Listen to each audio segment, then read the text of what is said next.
Hello, and welcome to the Newark Debater. Here we capture the brilliance and beauty of our everyday discussions. My name is Ivelisse Richardson, and I will be your host for today. My name is Kennedy Lowe, and I will be your co-host for this episode. Last episode was all about what makes for a great educator, school system, and overall curriculum. We were able to dig deep with some of our local students and hear what they had to say about the systems that directly affect them the most. To watch that episode, simply check our YouTube channel, the Newark Debate Academy, or search for the Newark Debater directly. This episode will be all about how to start and maintain your very own debate program. Leading this discussion will be this year's Coach of the Year, Mrs. Charles.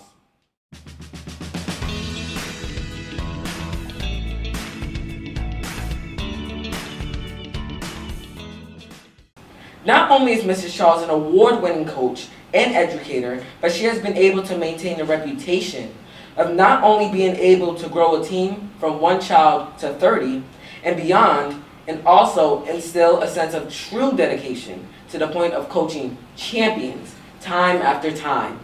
Help us welcome Mrs. Charles, everybody. Woo!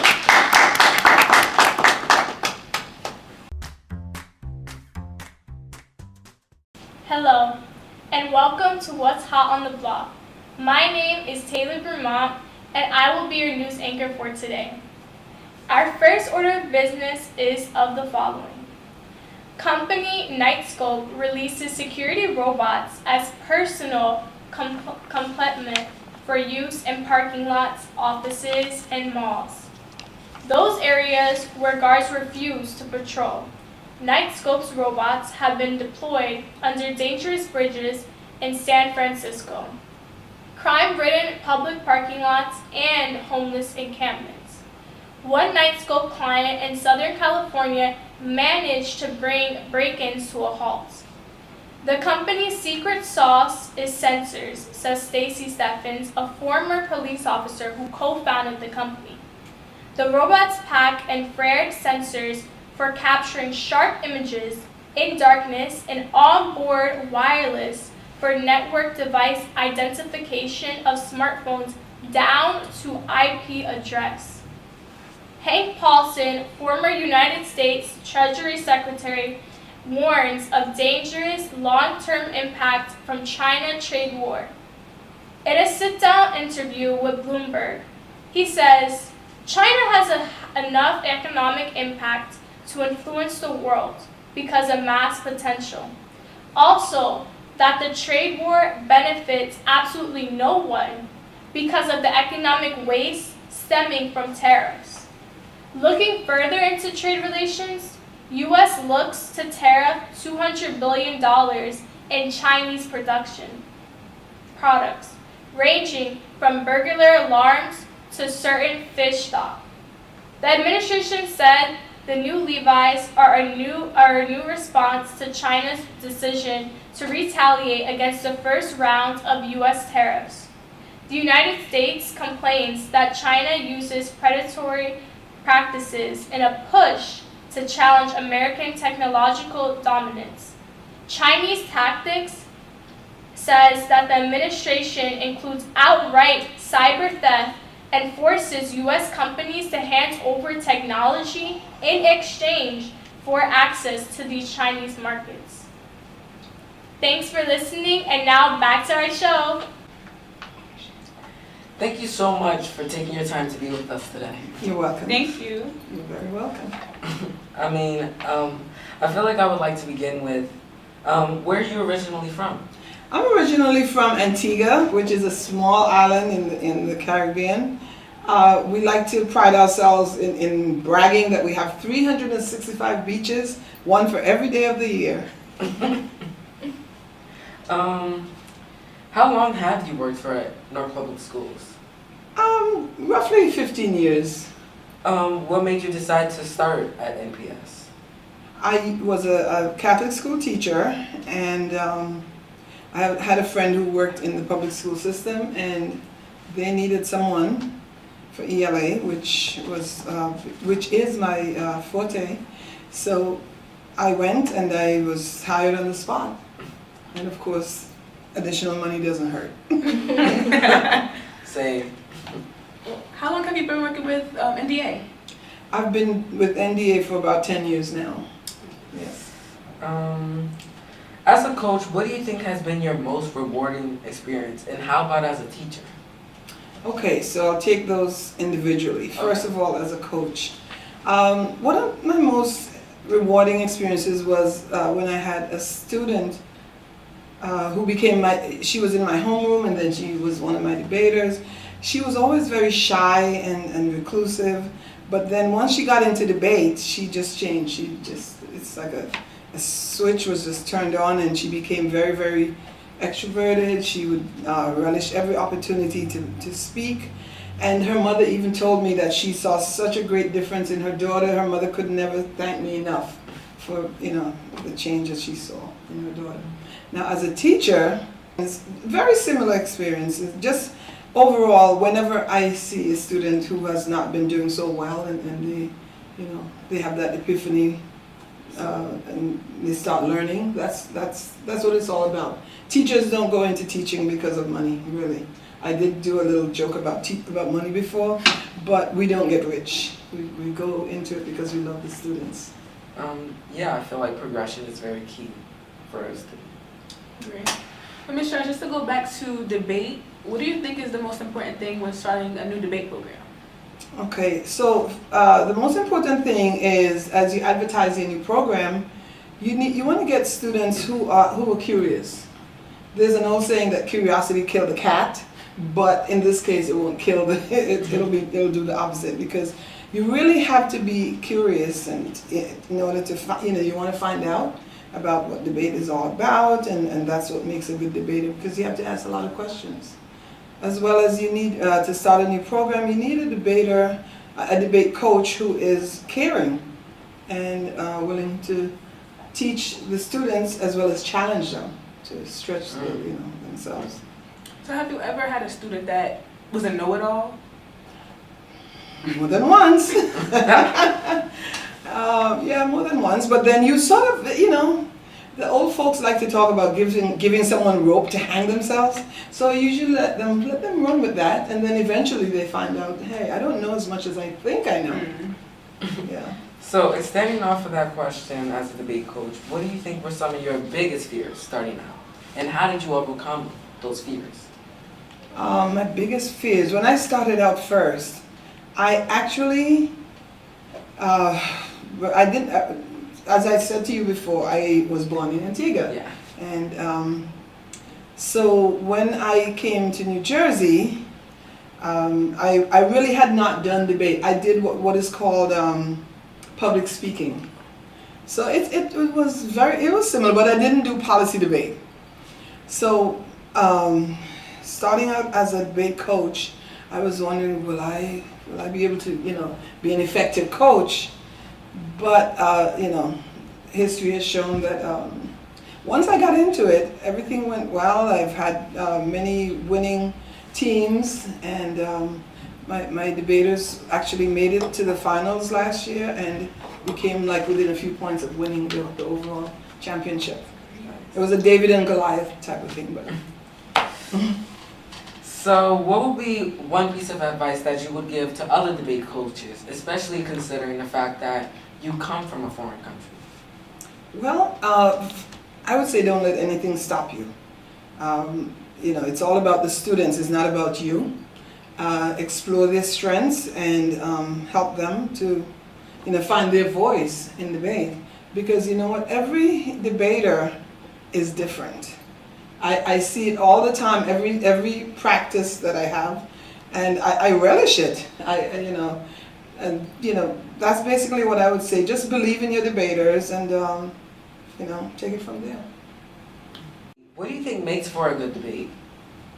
A good debate, I would say, a few components. First of all, an interesting topic. Second of all, students who are prepared. And of course, you need to have a fair judge. So speaking of topics, what was your favorite debate topic thus far, and why? Wow. That's one that I really have to think about, because we've had some really good ones. And they have been really eye-opening over the years. We've debated things like landmines, like removing landmines.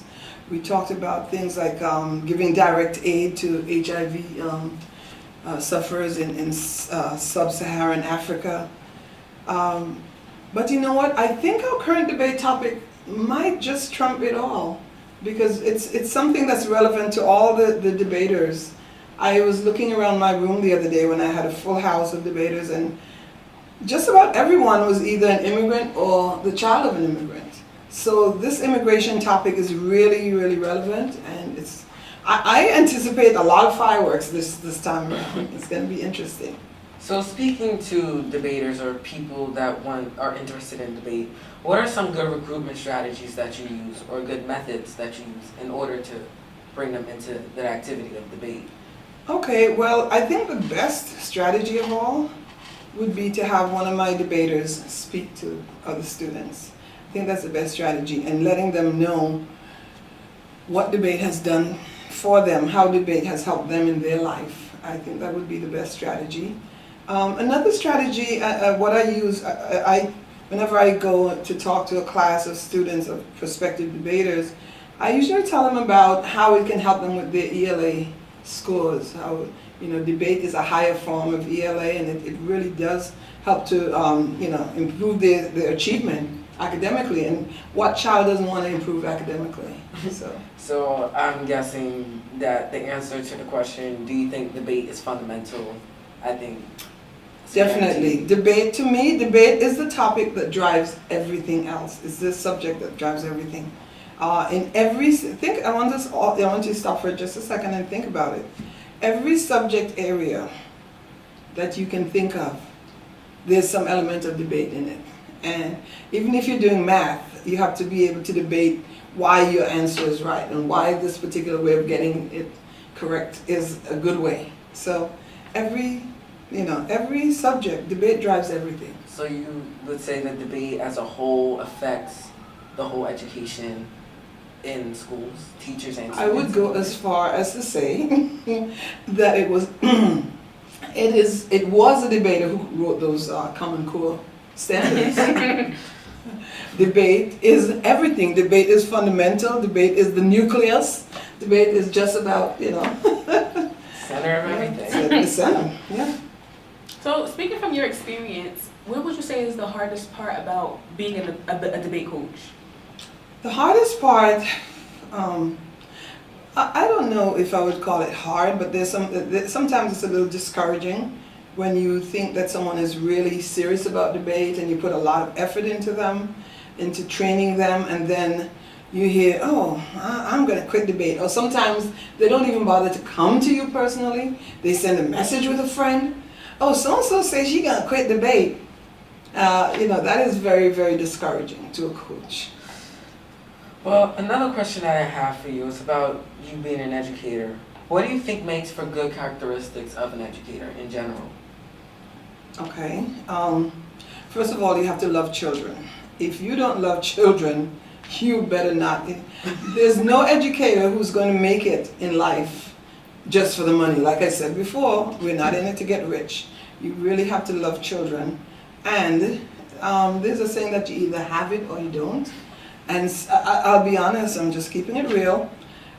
Some educators have it, and some people who want to be in education really don't have it, and then they quickly realize and they leave. But a love of children and a willingness, even just to be coachable. Even as a teacher, you have to be coachable. So overall, what is an affirmation, basically like a statement or a mantra? And why do you believe that they are important? Like, what is a mantra that you live by? I'm so glad you asked. Well, I am a firm believer in affirmations. I have them all over the place. And my students, before every session, we recite our affirmation. And they created the affirmations. I just did a compilation of everything that they have. So they say something like, I am a great debater, I am intelligent, I am successful, I'm a leader, I am trustworthy, I was made for greatness, there's no limit to what I can achieve. So things like that they say before every debate practice, and they believe it. I have to share this other one also. It says, I think this might be a West African saying, I'm not sure, but I've learned it since I was a child, and I know it's still very popular. And it says, good, better, best. You never let it rest until your good is your better, and your better is your best. I love that one. And we say it, and what I do with them is that they say it softly, then they say it a little bit louder and a little bit, and then before you know it, they say it really loudly, and they're believing it, and they're making me smile, and it's, woo, it's a win-win situation. So overall, as a final question, if you can leave us with one quote to live by, what would it be? Well, there's so many quotes that I love. I'm a person of quotes, but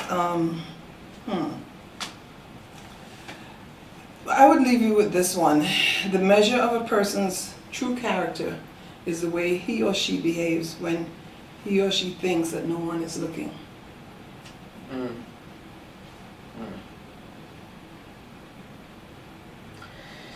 But unfortunately, that's all the time that we have for today. Thank you. I cannot thank you enough for being here today. You are very welcome. Thank you so much for joining us. I'm very welcome. I enjoyed it. Thank you. You're welcome. If you like what you saw today, please subscribe to our channel and feel free to email us anytime at thenorthdebater@gmail.com. Before we go, please join us for a quick game of Come Again?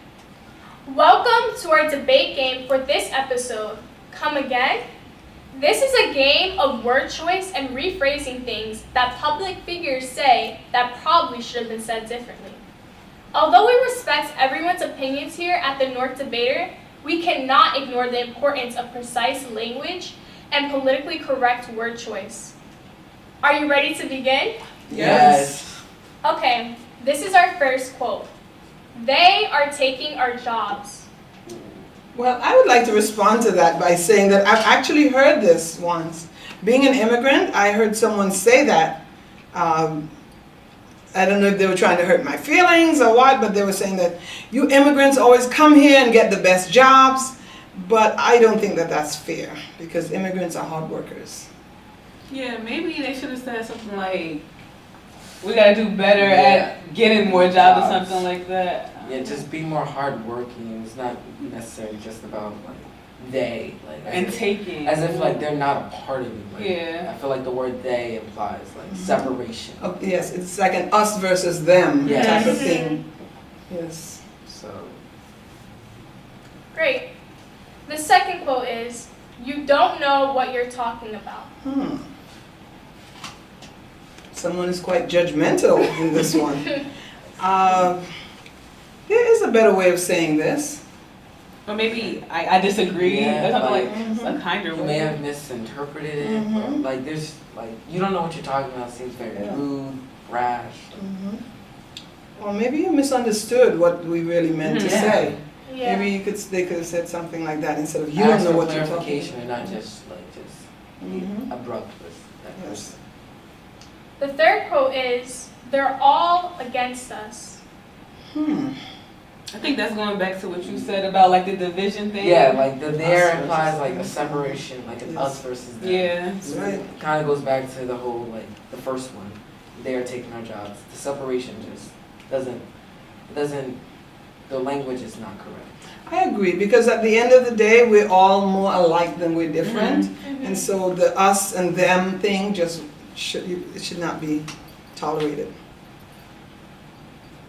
The last one is, mental health is taboo and too personal, definitely not a topic for the public.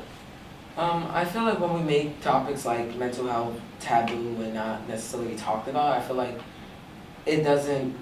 People aren't educated about the topic, and as a result, people just don't know stuff and will act ignorant to mental health. And I feel like the fact that they're just saying that it's taboo and it should stay that way, it just implies that nobody wants to know about anything other than a perfect lifestyle, and the fact that people do have problems.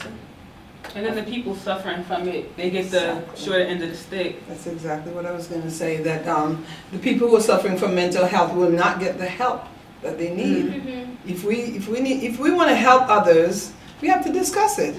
And it's a shame that for too long mental health has just been that thing that's kept in the closet or in the dark, But And I feel now, like people, and when you associate mental health with like such a stigma, it makes Exactly. the person who has mental health like seem problematic or seem like they're Problematic, not. yeah, Like, yeah, exactly. That's not weird, the case. You're just strange, normal. You're yeah. just going through things. yeah.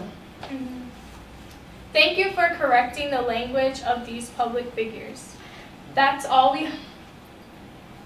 we have for today, and thanks again for joining us. See you next episode. Bye. Bye.